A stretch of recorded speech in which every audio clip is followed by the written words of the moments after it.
Episode 31 किस।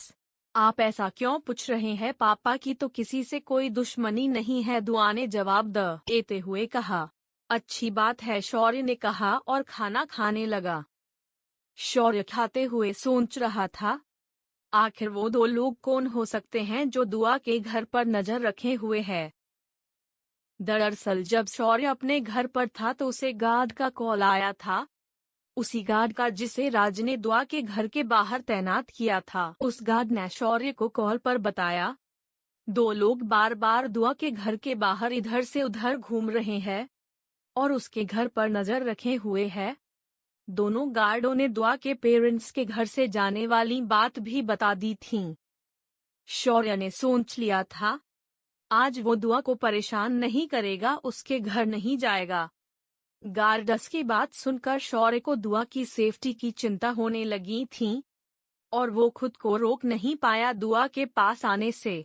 शौर्य यही सब सोचते हुए खाना खा रहा था। उसके मन में दो बातें और चल रही थीं। पहली, अगर उसके पापा की किसी से दुश्मनी नहीं तो फिर वो आदमी कौन है जो दुआ के घर पर नजर रखे हुए है। दूसरी, क्या ये उसके दुश्मन है? क्या उसके दुश्मनों को दुआ के बारे में पता चल गया है? अगर ये उसके दुश्मन हुए तो सच में दुआ और उसकी फैमिली खतरे में है। शौर्य सोचते हुए खाने की बाइट ले रहा था। इस बीच शौर्य ने दुआ को नोटिस नहीं किया। अपना खाना खत्म कर शौर्य ने पानी का ग्लास लेने के लिए हाथ आगे बढ़ाया, तभी उसकी नजर दुआ पर गई, जो अपना एक हाथ फैलाए उस पर सर रखकर डाइनिंग टेबल पर ही सो गई थी। दुआ का चेहरा शौर्य के सामने था। 0.5s। दुआ को इतनी मासूमियत से सोते देख शौर्य धीरे से मुस्कुराया। उसने पानी पीकर अपने हाथ वॉश किए और दुआ के पास आकर चेयर पर बैठते हुए एक हाथ की कोहनी टेबल पर रखते हुए हथेली पर अपना चेहरा टिकाते हुए दुआ को मुस्कुराते हुए देखने लगा। दुआ के बाल उसके चेहरे पर बिखरे हुए थे। शौर्य ने अपना एक हाथ आगे बढ़ाया और उसके बालों को चेहरे पर से हटाते हुए कान के पीछे कर दिया। शौर्य ने घड़ी की तरफ देखा, रात के 2 बज रहे थे। शौर्य उठा और दुआ को आराम से संभालते हुए उसे अपनी बाहों में उठा लिया। शौर्य ने ये इतने आराम से किया कि दुआ की आंखें नहीं खुली। शौर्य के उसे गोद में उठाते ही दुआ का चेहरा उसके सीने से लग गया। दुआ को उसके रूम में ले जाकर उसे बेड पर सुला दिया और खुद बालकनी में आकर सिगरेट जलाकर उसकी कस लेने लगा। शौर्य ने सिगरेट के कस लेते हुए खुद से कहा, जब तक तुम्हारे पापा नहीं आ जाते मैं तुम्हें अकेले इस घर में नहीं छोड़ सकता। तुम मेरे साथ मेरे घर में रहोगी नहीं, पर मैं तो तुम्हारे साथ रह सकता हूँ ना यहाँ। शौर्य अपनी सिगरेट खत्म कर वापस रूम में आया। उसने सोती हुई दुआ को एक नजर देखा। वो बड़े आराम से सो रही थीं। शौर्य को भी अब नींद आने लगी थी, पर उसे समझ नहीं आ रहा था वो सोए कहाँ। उसका मन तो कर रहा था वो दुआ के बगल ही खाली पड़ी जगह पर सो जाए, पर वो जानता था दुआ हंगामा कर देगी कल सुबह जब वो उसे अपने बगल सोता हुआ देखेगी। यही सब सोचते हुए शौर्य एक पिलो लेकर काउच पर आ गया। शौर्य काउच पर लेट गया। वो काउच शौर्य के बॉडी के हिसाब से छोटा था। शौर्य को उस पर खुद को एडजस्ट करने में बहुत प्रॉब्लम हो रही थी, पर फिर भी उसने जैसे तैसे खुद को उस पर एडजस्ट किया। उसने एक नज़र दुआ को देखा जो अपनी बाहों में सॉफ्ट टॉय को दबाए सो रही थीं। शौर्य का मन किया कि वो उस सॉफ्ट टॉय का खून ही कर दे, पर अपनी भावनाओं पर कंट्रोल करते हुए शौर्य दूसरी तरफ मुंह कर सो गया। मुंबई में एक क्लब में पार्टी हो रही थी। रात के 2 बज रहे थे, पर वहां का नजारा देखकर ऐसा लग रहा था मानो रात के 2 नहीं 8 बज रहे हों। लोगों की ऐसी भीड़ देखकर ऐसा लग रहा था मानो उन्हें घर जाना की कोई चिंता ही ना हो। उसी क्लब के एक प्राइवेट रूम में एक लड़का एक लड़की को अपनी बाहों में भरे सो रहा था। उन दोनों के आधे जिस्म दिख रहे थे जिन पर एक भी कपड़ा नहीं था। बाकी के आधे जिस्म को एक पतली सी व्हाइट चादर ने ढका हुआ था। फोन की रिंग ने उस लड़के को मजबूरन अपनी नींद से भरी आंखों को खोलने पर मजबूर कर दिया। लड़के ने अपनी आधी खुली आंखों से अपना फोन ढूंढा और कॉल रिसीव कर दूसरी तरफ बोल रहे शख्स की बातें सुनने लगा। उसने दूसरी तरफ बोल रहे शख्स की बातों का जवाब देते हुए कहा, मैं जल्दी ही वापस आ रहा हूँ, तब तक कुछ मत करना, मेरे आने का इंतजार करो। अपनी बात बोलकर वो लड़का वापस से अपनी आंखें बंद कर सो गए। उसने आंख बंद किए हुए ही लड़की को कमर से पकड़ अपने और करीब कर लिया। लड़की ने उसके करीब आते ही अपने दोनों हाथ लड़के के पीठ पर बांध दिए और उसके सीने में अपना चेहरा छुपा कर सो।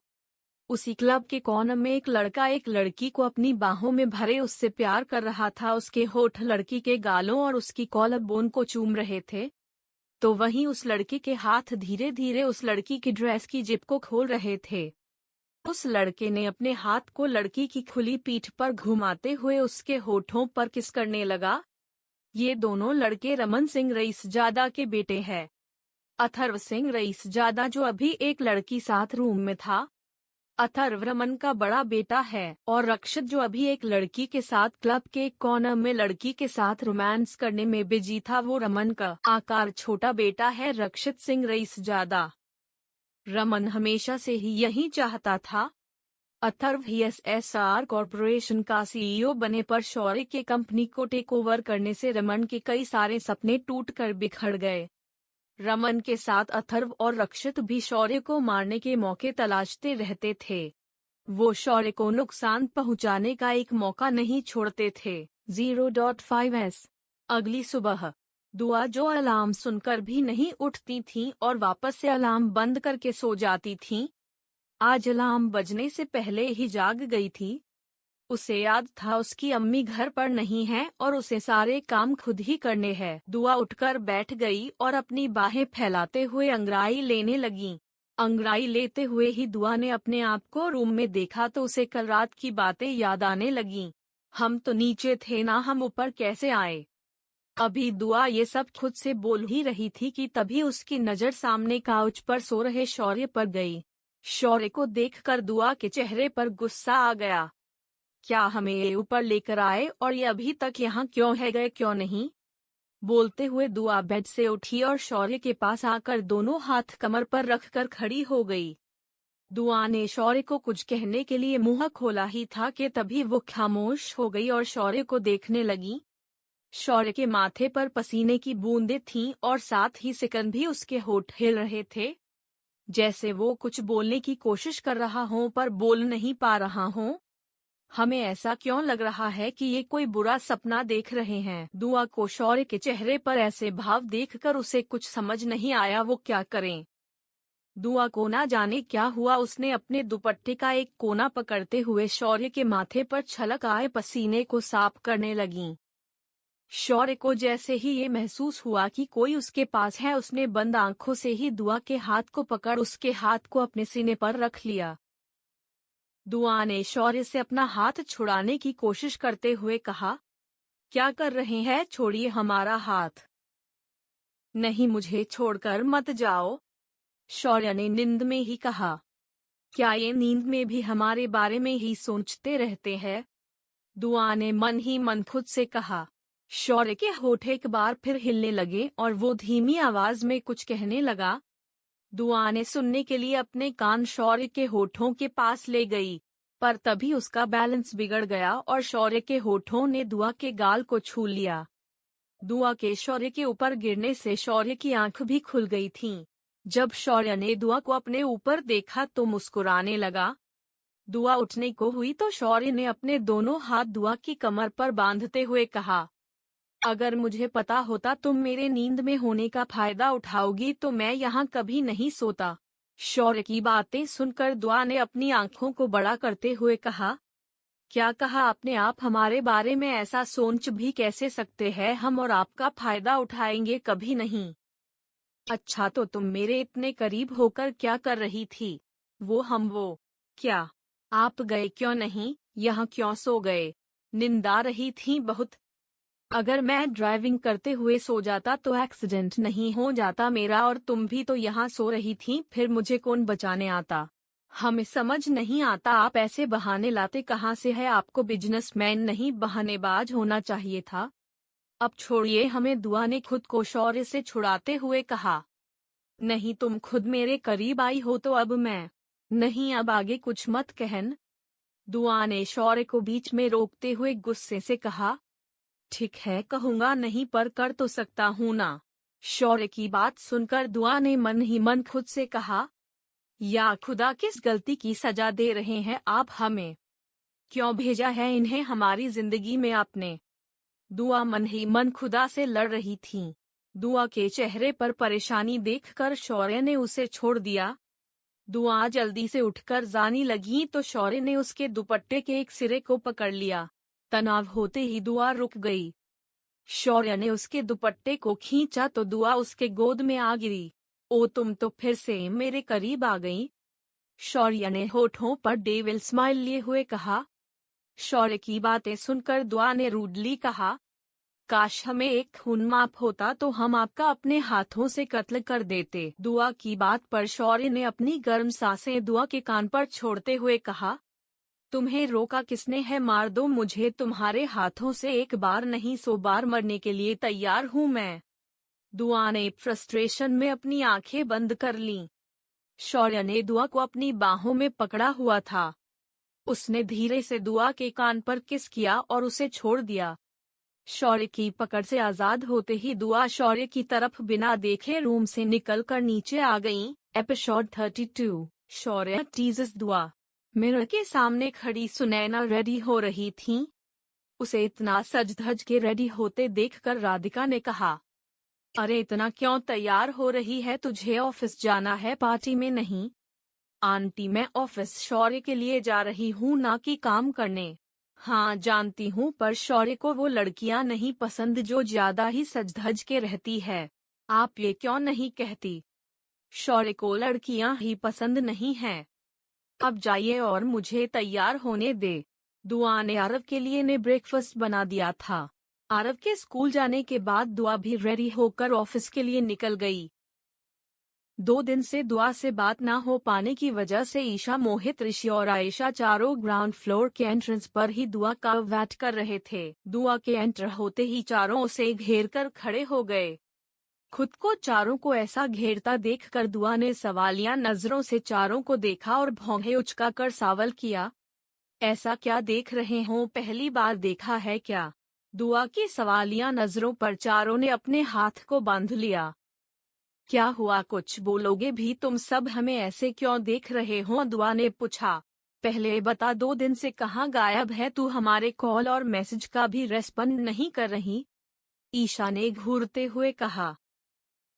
क्या बताएं अब हम इन सबको? एक शैतान हमारे पीछे पड़ा है। दुआ ने मन ही मन खुद से कहा। क्या बताएं हम? तुम्हें क्या जानना चाहते हो तुम सब? दुआ ने पूछा। तू ठीक तो है ना? आयशा ने कहा। नहीं है हम ठीक। तूफान आ गया है हमारी जिंदगी जो अब सब खत्म करके ही रहेगा। दुआ अपनी बात बोलकर उनके बीच से निकलकर चली गईं। क्या कोई प्रॉब्लम है जिसे वो हमसे शेयर नहीं करना चाहती? मोहित ने जाती हुई दुआ को देखकर कहा। पता नहीं यार, ऋषि ने मोहित की बातों पर कहा।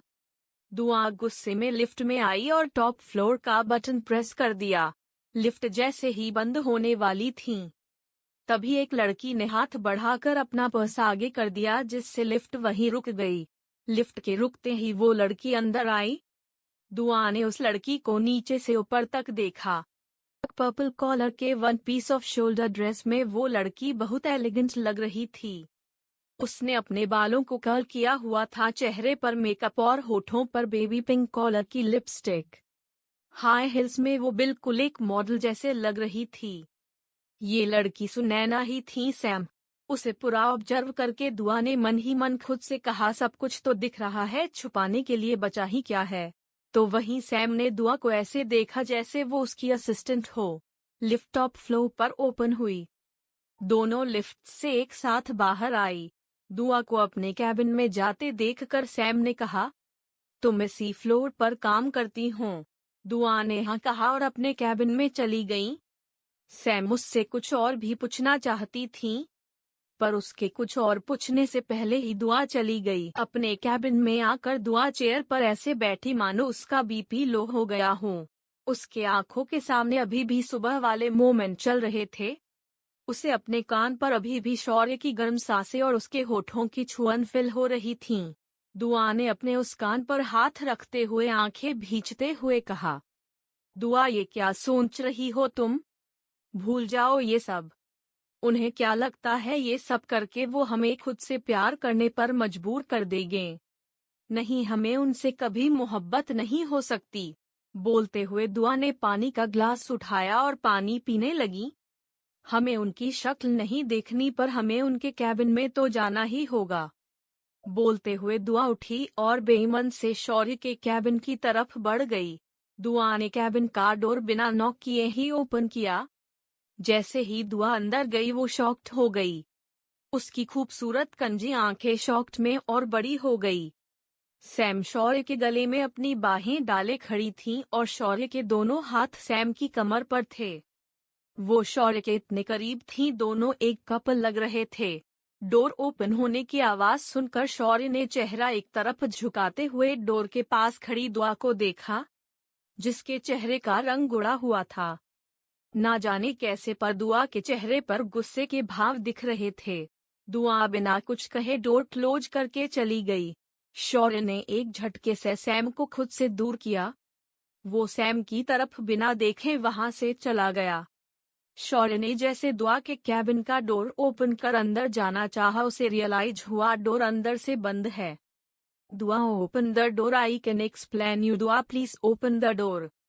शौर्य के बार बार कहने पर भी दुआ ने डोर ओपन नहीं किया। शौर्य को वापस अपने कैबिन में लौटना पड़ा। इधर दुआ अपने कैबिन में खुद को लॉक कर डेस्क पर रखी फाइलों के ढेर से एक एक फाइल उठाकर उन फाइलों को कंप्लीट करने में लग गई। हाथ के साथ साथ दुआ के होठ भी खूब चल रहे थे। ना तुमसे पहले कोई था, ना तुम्हारे बाद कोई होगा। बातें तो इतनी बड़ी बड़ी करते हैं। कोई भी लड़की अपना दिल निकालकर इनके कदमों में रख दे। अच्छा है हम इनकी बातों में नहीं आए। हमें तो पहले ही पता था। ये लड़के होते ही भंवरे जैसे है, भला एक फूल पर कैसे टिक सकते हैं। दुआ गुस्से में बोलते हुए काम किए जा रही थीं। शौर्य वापस अपने कैबिन में आया तो सैम को अपनी चेयर पर बैठा देख शौर्य ने उसे तिखी नजरों से देखते हुए कहा, तुम यहाँ काम करने आई हो ना कि आराम करने? क्या हुआ, तुम इतना गुस्सा क्यों हो रहे हो? बोलते हुए सैम चेयर से उठी और शौर्य के करीब आकर उसे छूने को हुई तो शौर्य ने अपने कदम पीछे खींचते हुए कहा, मैंने तुम्हें यहाँ माँ के कहने पर रखा है। अच्छा होगा तुम अपनी हद में रहो और हाँ, आगे से बिना मेरी परमिशन के मेरी कैबिन में आने के बारे में सोचना भी नहीं। शौर्य को गुस्से में देखकर सैम ने वहां से चले जाना ही ठीक समझा। शौर्य थोड़ी देर पहले हुए इंसिडेंट के बारे में सोचने लगा। थोड़ी देर पहले सैम शौर्य के कैबिन में जैसे ही एंटर हुई, उसे देखकर शौर्य की भौहें तन गई। तो वहीं सैम उसे होठों पर शरारत भरी मुस्कान लिए देख रही थी। शौर्य सैम को एक नज़र देखकर काम करते हुए बोला, तुम्हें तुम्हारी क्वालिफिकेशन के अकॉर्डिंग डिजाइनिंग डिपार्टमेंट में असाइन किया गया है। शौर्य की बातें सुनते हुए सैम उसके करीब आते हुए बोली, हम कितने टाइम बाद मिल रहे हैं शौर्य, और तुम हो कि ना हाय ना हल्लो, बस काम की बात ही किए जा रहे हो। मैं यहाँ काम करने आता हूँ, बातें करने नहीं। ओ कॉमोन शौर्य, आई नो तुम अपने काम के लिए कितनी डेडिकेटेड हो। बोलते हुए सैम शौर्य के चेयर के पीछे आ गई। फिर थोड़ा झुककर अपने बात को जारी रखते हुए आगे बोल, लाइफ में थोड़ा फन भी तो करना चाहिए ना। इससे पहले कि सैम अपनी बाहें शौर्य के गले में डालती, शौर्य अपनी चेयर से उठकर खड़ा हो गया और आगे बढ़ गया। शौर्य को जाता देख सैम भी उसके पीछे से निकलकर आगे आई और शौर्य सामने खड़े होने के लिए जैसे ही मुड़ी, उसकी हाई हील्स डिसबैलेंस हो गई और वो गिरने लगी। शौर्य ने उसे गिरने से बचाने के लिए उसे कमर से पकड़ लिया और सैम ने अपने दोनों हाथ शौर्य के गले में लपेट दिए। अभी वो सही से खड़ी हुई ही थी कि तभी दुआ कैबिन का डोर ओपन कर अंदर आई और उसने शौर्य और सैम को करीब देखकर शौर्य को गलत समझ लिया। प्रेजेंट टाइम शौर्य दुआ को ऐसे खुद को कैबिन में लॉक करने की वजह से परेशान था, पर तभी वो मुस्कुराने लगा। वो ये सोचकर स्माइल कर रहा था, दुआ को फर्क पड़ता है किसी और के उसके करीब आने से। इधर दुआ गुस्से में बिना ब्रेक लिए लगातार काम किए जा रही थी। उसे रह रह कर शौर्य और सैम की नजदीकियां याद आ रही थीं। दुआ, तुम अभी भी वही सब क्यों सोच रही हो? तुम्हें कोई फर्क नहीं पड़ना चाहिए वो किसी के करीब जाए। तुम्हें इससे कोई फर्क नहीं पड़ना चाहिए। दुआ खुद को ही समझा रही थी। दुआ ने फाइलों के ढेर को एक नज़र देखा जिसे उसने कंप्लीट कर दिया था। अब हमें ये लेकर तो जाना ही होगा उनके कैबिन में, पर हम उनका चेहरा नहीं देखना चाहते। दुआ ने मुंह बनाते हुए खुद से कहा। दुआ ने फाइलों की ढेर से कुछ फाइलें ली और उन्हें लेकर शौर्य के कैबिन के पास आकर कैबिन के डोर पर नॉक करने लगीं। शौर्य को लगा कोई और है तो उसने भी बिना डोर की तरफ देखे कम इन कर दिया। दुआ अंदर आई और उन फाइलों को डेस्क पर पटकते हुए रखा। आवाज सुनकर शौर्य ने सर उठाकर सामने देखा। दुआ को देखकर वो धीरे से मुस्कुराया, तो वहीं शौर्य को मुस्कुराते देखकर दुआ ने अपने भौरे सिकुड़ उसे खा जाने वाली नजरों से देखने लगी। शौर्य को घूरकर दुआ वापस जाने लगी, पर तभी उसके आगे बढ़ते कदम रुक गए। दुआ ने पलटकर देखा। शौर्य ने उसका दुपट्टा पकड़ा हुआ था। दुआ ने गुस्से में नाक फुलाते हुए कहा, हमारा दुपट्टा छोड़ो, और अगर मैं ऐसा ना करूं तो शौर्य ने अपनी एक आईब्रो उठाते हुए कहा, खून कर देंगे हम आपका। दुआ ने शौर्य के करीब आकर अग्रेसिव होते हुए कहा, तुम गुस्से में और भी ज्यादा क्यूट लगती हो। बनाने वाले बड़ी ही फुर्सत से बनाया तुम्हें मेरे लिए। शौर्य की ऐसी बातें दुआ को और गुस्सा दिला रही थीं। दुआ ने अपने दोनों हाथ शौर्य को मारने के लिए आगे बढ़ाए और उसके नजदीक जाकर रोक लिए। क्या तुम सच में मुझे मारना चाहती हो? दिल तो यही चाहता है हमारा बहुत मारे हम आपको। ठीक है, दिया तुम्हें एक मौका, तुम्हारे पास 5 मिनट है, तुम इन 5 मिनट में मेरे साथ जो चाहे वो कर सकती हो। मैं कुछ नहीं करूंगा, तुम्हें छूंगा भी नहीं। प्रॉमिस? दुआ ने कहा। प्रॉमिस? शौर्य ने पलके झपकाते हुए कहा। शौर्य की बात सुनकर दुआ के होठों पर डेविल स्माइल आ गई और वो तीखी नजरों से शौर्य को देखने लगी।